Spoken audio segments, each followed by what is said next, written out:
کل مجھے ایک خط ملا جس نے میری رات کی نیند اڑا دی. سچ کہتا ہوں بہت کرب میں کئی گھنٹے میرے گزرے اس خط کو پڑھ کر. میں کسی خاتون کی طرف سے وہ خط آیا ہے، میں اس خط کے کچھ حصے پڑھ کر سناؤں گا.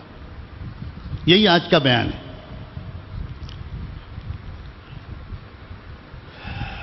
پہلی بات تو لکھی ہے ان خاتون نے کہ ہم اور ہمارے شوہر دونوں آپ سے بیعت ہیں.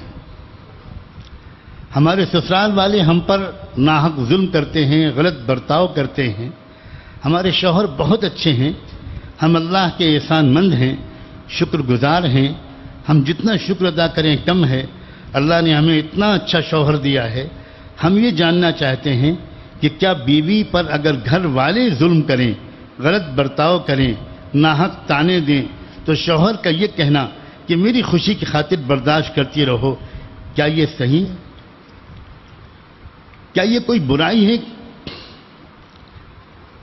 ہم یہ نہیں چاہتے کہ ہمارے شوہر ہماری ساس سے جھگڑا کریں یا دونوں میں کوئی نااتفاقی پیدا ہو. لیکن جب ہماری ساس ہم پر ناحق ظلم کرتی ہیں تو وہ کم سے کم اپنی والدہ کو مصلحت سے سمجھائیں تو کہ وہ ایسا نہ کریں. ہماری ساس ہم پر ناحق ظلم کرتی ہیں، وہ ہمیں مجبور اور بے بس سمجھتی ہیں کہ ہماری طرف سے بولنے والا کوئی نہیں ہے. ہم 4 سال کے تھے کہ ہماری والدہ کا انتقال ہو گیا. ہم 3 بہنیں ہیں، بھائی نہیں ہے. ہماری پرورش ہمارے والد نے کی. بڑی بہن کا انتقال کینسر سے ہو گیا. دادا، دادی، نانا، نانی اور 3 پھوپھیوں کا بھی انتقال ہو گیا. ہمارے میکے سے ہمارے سسرال میں کوئی نہیں آتا تو ساس کو لگتا ہے یہ مجبور اور بے بس ہے، اس کو سپورٹ کرنے والا کوئی نہیں. خود ان کا بیٹا بھی تو انہیں کچھ نہیں کہتا. ہماری ساس ہماری ہر چیز پر نظر رکھتی ہیں. آگے الفاظ پڑھتے ہوئے میں لڑکھڑاؤں گا لیکن میں پڑھوں گا. ہماری ساس روم کی تلاشی لیتی ہیں، ڈسٹ بن بھی چیک کرتی ہیں، ہمارے اور شوہر کے درمیان مداخلت کرتی ہیں.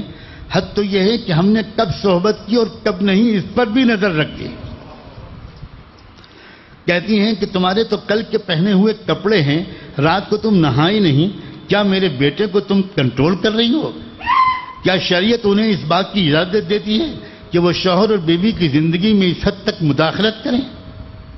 ان کے برتاؤ سے ہم ڈپریشن کا شکار ہو رہے ہیں.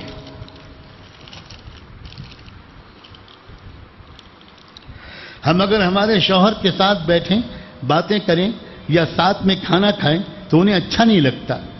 وہ ہم دونوں کو ہنستا ہوا دیکھیں تو چڑ جاتے ہیں.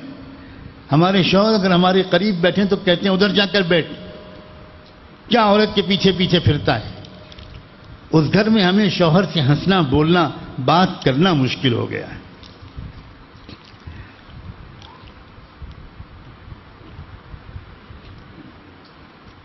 یہ مسلمان ساس ہے جو اپنی مسلمان بہو کے ساتھ یہ برتاؤ کر رہی. میں نے کوئی تحقیق نہیں کی ہے، کوئی عدالت نہیں بٹھائی ہے کہ ان کی خود کیا کیا غلطیاں ہیں. بالکل ممکن ہے کہ ان کی بھی غلطیاں ہوں. میں نے تو آج یہ فیصلہ کیا کہ اسی موضوع پر بات کرنی ہے اور آئینہ دکھانا ہے سماج کو کہ ہمارے گھروں میں ہو کیا رہا ہے.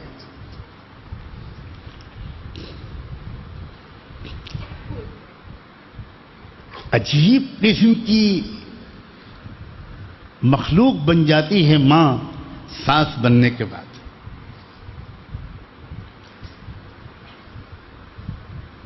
اس کو یہ بات بری لگتی ہے کہ اس کا بیٹا اپنی بیوی سے ہنسے، بولے، بات کرے، ساتھ میں کھانا کھائے. عجیب بات ہے.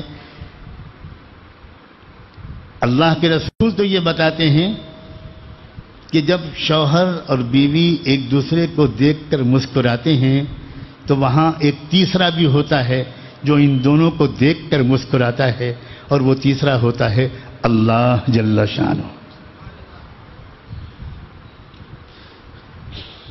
جس اس دین نے یہ سکھایا ہو، جس شریعت نے یہ سکھایا ہو، اس امت کی ساسوں کا اپنی بہوؤں کے ساتھ یہ برتاؤ.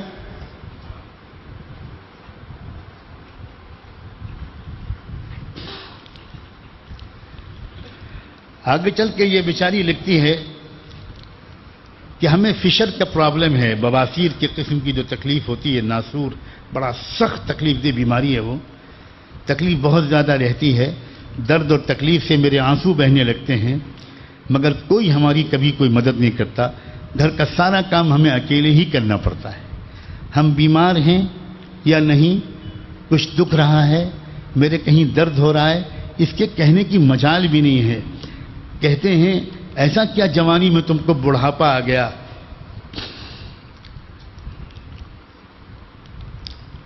صبح سے شام تک کوئی ایک کام بھی نہیں کرتی ہماری ساس اور نند. دسترخوان پر کھانا لگانے کے بعد بلا کر لانا پڑتا ہے. مہمانوں کی طرح کھانا کھاتی ہیں، خود کی کھائی ہوئی پلیٹ تک نہیں اٹھاتی. دسترخوان اٹھانے سے پہلے ہی کھا کر اٹھ کر چلے جاتی ہیں. ہماری ساس صبح 11 بجے سو کر اٹھتی ہیں اور نندیں تو 2 یا 3 بجے اٹھتی ہیں، اور کبھی کبھی ظہر یا عصر کے وقت دن نکلتا ہے. کسی کے گھر کے حالات کا تذکرہ مقصود نہیں ہے، یہ دیکھ کا ایک چاول ہے.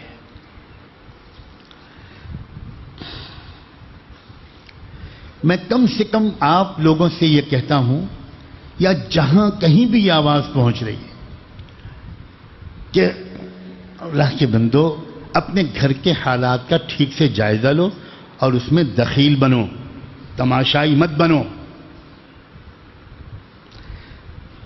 ایسی حالات میں ہمارے علماء کو مسئلہ بتانا پڑتا ہے. مسئلہ قانون، اسلامی قانون بتانا پڑتا ہے. اسلامی قانون یہ ہے کہ عورت کی ذمہ داری، بیوی کی ذمہ داری بالکل بھی گھر کے کام کاج کی نہیں. قانون یہ ہے. حد یہ ہے کہ صاف صاف فقہ کی کتابوں میں لکھا ہے، اگر عورت انکار کر دے کہ میں گھر کا کام نہیں کروں گی تو آپ شریعت کے قانون کے تحت اس کو مجبور نہیں کر سکتے.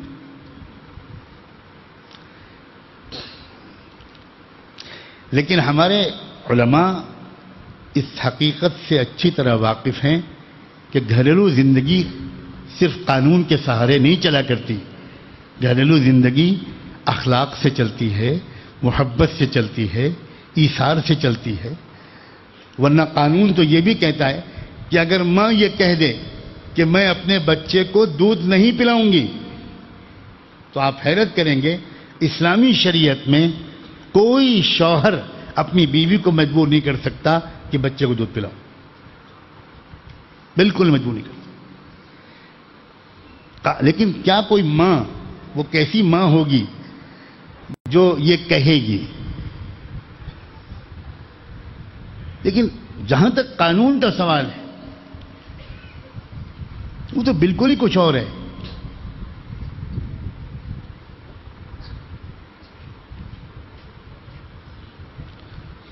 اس لیے یہ آپ جو یہ بات یہاں سن رہے ہیں اور جہاں تک بھی آواز آج پہنچ رہی ہے یا کبھی پہنچے، میں کس طرح آپ سے گزارش کروں کہ اس کو سنتے ہی آپ باقی کام چھوڑ کر اپنی گھریلو زندگی کا جائزہ لینا شروع کریں.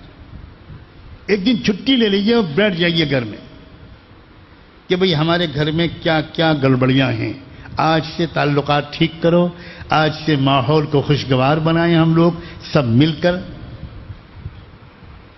اور اگر کوئی سیدھے منہ نہ مانے تو پھر میں صاف کہتا ہوں، ایسے بیٹے کو اپنی ماں سے کہہ دینا چاہیے کہ ظلم کی انتہا ہو گئی، اب نہیں ہوگا یہ میری بیوی پر اور آپ کی بہو پر یہ ظلم. کان کھول کے سن لیجئے، یہ میں نہیں ہونے دوں گا. یہ سمجھنا کہ یہ میری ماں ہے، ماں تمہاری ہے، تم خدمت کرو بھائی، تم کرو دن رات خدمت اس کی. تم اپنی بیوی کو مجبور نہیں کر سکتے. بیوی، جہاں تک بیوی سے ہم یہ کہیں گے، اس مظلوم عورت سے، اس خاتون سے جس نے خط لکھا ہے، اور اس طرح کی لاکھوں بہویں ہیں، میں ان سے تو ہم یہ کہیں گے کہ دیکھو ایک کام کرو، جنت میں جانا چاہتی ہیں،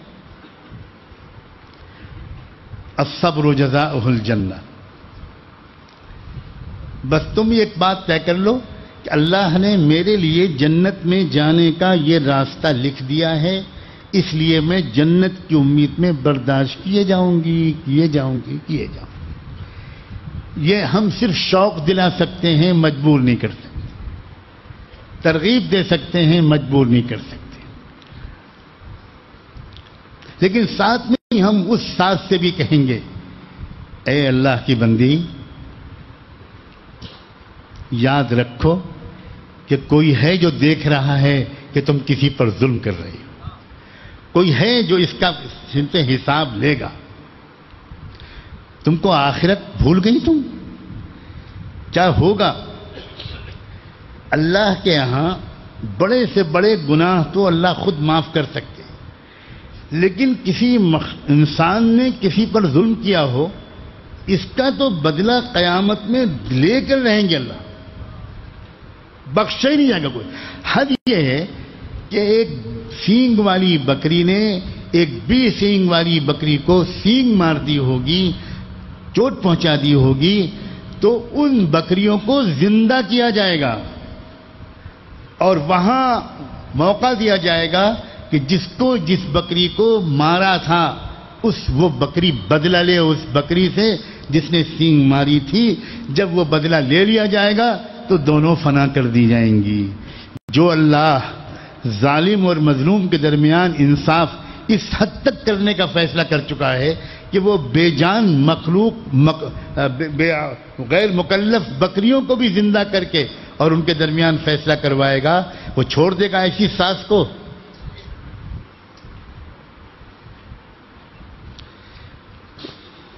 اور میں حیران ہوں، کم اور بیش کا تو فرق ہوتا ہے۔ اکثر ساسیں دنیا میں اپنی بہوؤں سے محبت نہیں کرتی، کوئی بہت ظلم کرتا ہے، کوئی کچھ کم ظلم کرتا ہے، کوئی کچھ کم۔ لیکن عجیب، میں آج تک حیران ہوں کہ یہ ہے کیا نفسیات، کیا ہو جاتا ہے؟ وہی ماں اپنے بیٹے کے لیے منت سماجت کر کے اس لڑکی کو بیاہ کر لائی، بہت قول و قرار دے کر لائی۔ آپ بالکل بھول جائیے، یہ تو میں اپنی بیٹی لے جا رہی ہوں، میں اپنی بہو بالکل نہیں لے جا رہی ہوں، فکر ہی نہ کیجیے، میں بیٹی کی طرح دکھاؤں گی آپ کو۔